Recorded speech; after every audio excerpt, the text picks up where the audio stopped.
Hi, this is Derek Murphy. I'm going to talk about how I got over 1,000 now pre-orders for my next book. So this is pretty exciting. I've been publishing fiction for uh, a little over a year, and I didn't have a fiction platform when I started. So some of the things I'm going to mention seem kind of ridiculous in the beginning, because this is actually the sequel to another book that I'd already put out. So that book is doing really well. It's selling really well. It's sticking at around 1,200 on the Amazon store, which means it gets 20 or 30 copies sold a day or something. Because that one is selling really well, and because I have a link in the back of that book to buy the next book in the series, that's a big part of why I've been able to get 1,000 pre-orders. Then also, I got a BookBub recently, which was my first BookBub, and I used a BookBub for the same book, the same first book in that series, but for a free campaign. So that got 30,000 downloads or so, and now I'm seeing a big spike in pre-orders, which is exciting. But that doesn't really help you because you might be thinking, well, how do you get a book to stick at 1,200 for 3 months and to see all of those sales? And then also, how do you get a BookBub? Because a lot of people will say, a lot of people have applied for BookBubs, and I actually applied several times, kept getting rejected. And this last time I applied, I wasn't really expecting to get approved, so I kind of half-assed my application, but then they ended up approving it. Some of the reasons why: I had over 100 reviews, I have a really nice cover, and because it's selling really well, they can just look on Amazon.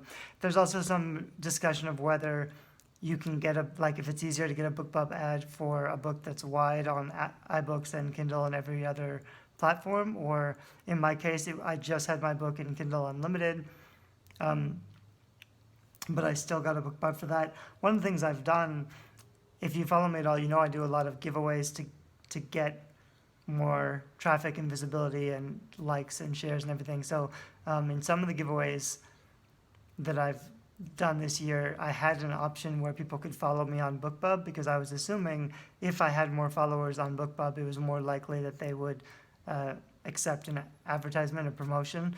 I don't know for sure that that's true. I'm sure there's a lot of features involved.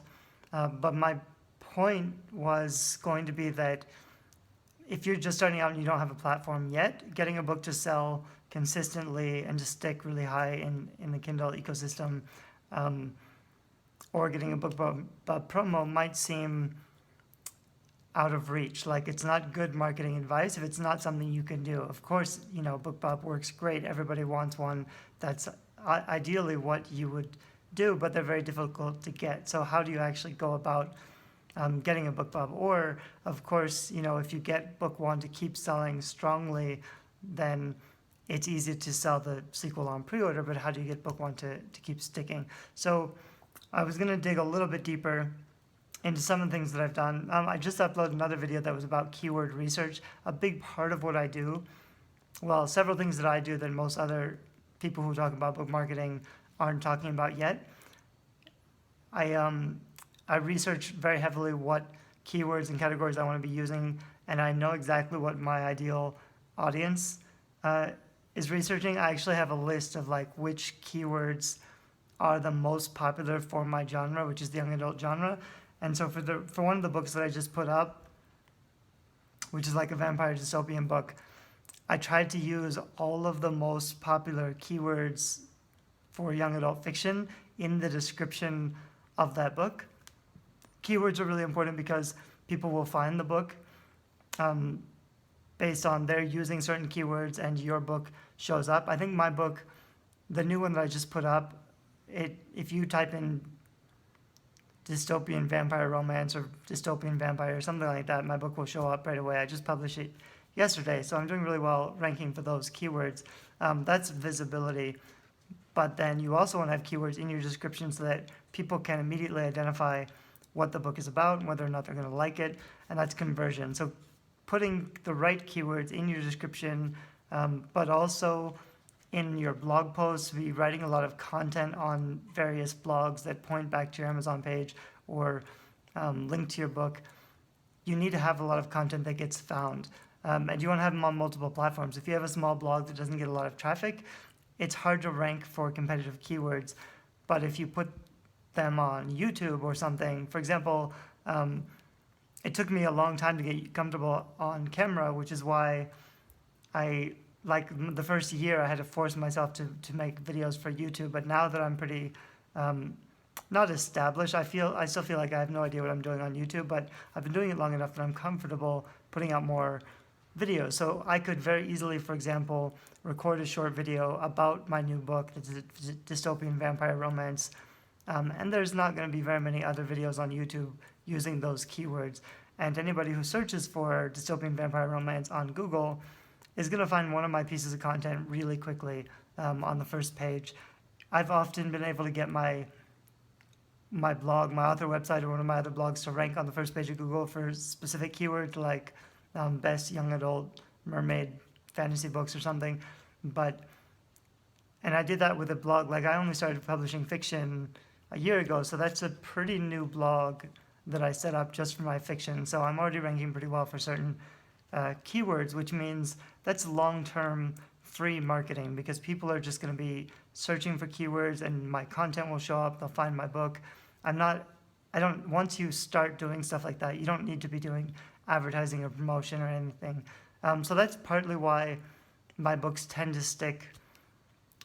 However, it's also important to point out that a huge part of whether or not a book's going to be successful is based on the demand for a book. So I actually spent a lot more time and energy trying to market my mermaid fiction one, because I thought, like, that's a longer, more satisfying book. I'm a little bit prouder of that book, but it doesn't sell nearly as well. It sticks around 10,000, which isn't terrible, but not super, compared to my dark fantasy book based on Greek mythology.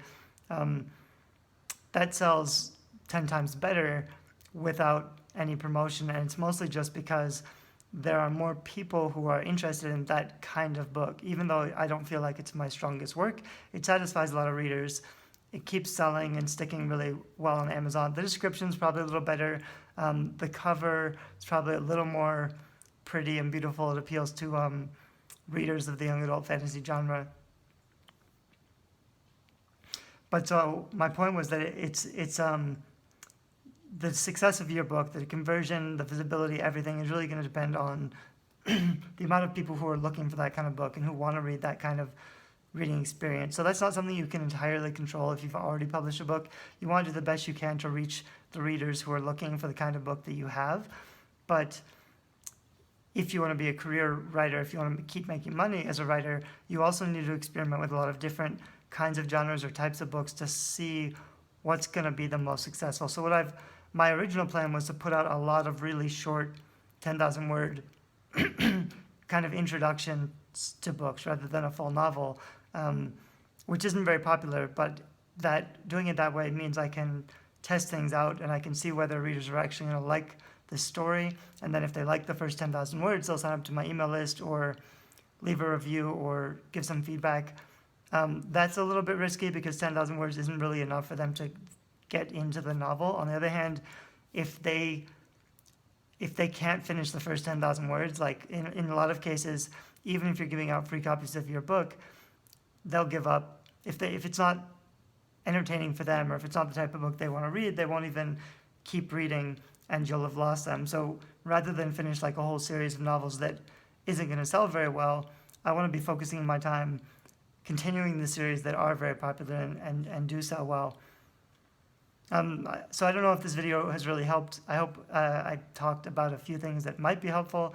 I have a lot of other YouTube videos that go in more depth about the things that I've been doing to sell more books and to make my books more visible. So you want to definitely watch a few of those. Like I said, I think I started saying, but I got distracted. I do a lot of book giveaways to build a big email list. I do a lot of content marketing, which is writing specific content that attracts my readers. And I also do a lot of partnerships and relationship building with other authors in my genre. I started the Young Adult Authors Alliance, and I've spent the last year really trying to support and help other authors, both traditional and self-published, who also want to sell books but maybe don't really have a background in marketing. So I've been investing a lot of time supporting them and helping them to sell more books, because I know I'm building friendships and relationships with other authors in my genre, so that when I do have a book launch, they may feel inspired to share my books with their audience, because I'm doing a lot of sharing. I've built an audience pretty quickly, and I share a lot of people's books with my audience.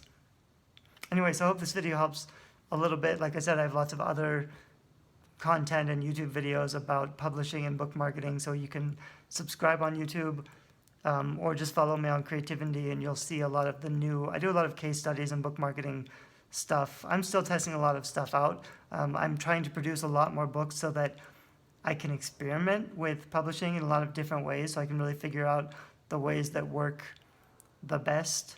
And those are things that I'm putting into my I have a book that's guerrilla publishing you can download for free, and I'm going to have a course by the same title. So I'm kind of still developing and experimenting for the content that I'm going to put into that course. I've done a lot of things right, but I know that there's more to learn. I'm really trying to boil things down into a simple step-by-step process that authors can use for their own books. Thanks, bye-bye.